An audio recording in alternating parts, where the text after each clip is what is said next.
All right, contextual oblivion. Basically, this one is the idea of being oblivious to the context of the verse that you're dealing with. I'm going to give you an example here.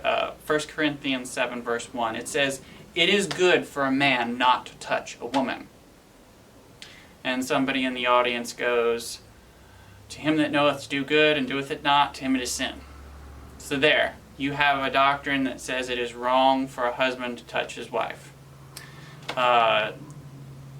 Contextual oblivion. You ignore the context and you can come up with all kinds of crazy doctrines doing this, such as you can't have sex or it's good not to. And if you don't do something good, it's sin. Okay? We don't want to do this.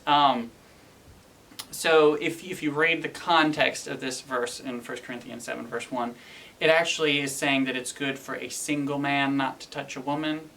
In fact, it actually, if you read it through, it says that if you can't control yourself, and you're a single person and you can't control your sexual desires, it says get married so you can have sex. And I know that's very extreme, and we're going to cover these verses in a bit more detail later on. But do you see how that's an entirely different idea from the first one? One is saying it's good not to touch a woman, and the other one is saying, if you can't control your sexual desires, get married so you can touch the woman. I mean, they're totally different ideas. But the point is we need to understand the context of a verse before basing our ideas and doctrines and life off of it.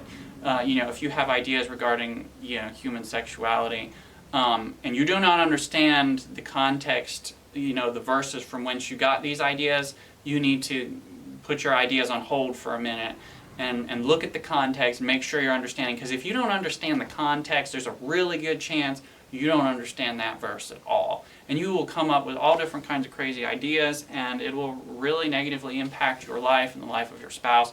And we don't want this to happen. So as we're going through this course, just keep this in mind so that way these things don't influence us in negative ways. Make sure we understand the context before we base a doctrine off of it, or base our life off of it, or our marriage off of it. Thanks for watching. We'll see you again in the next presentation.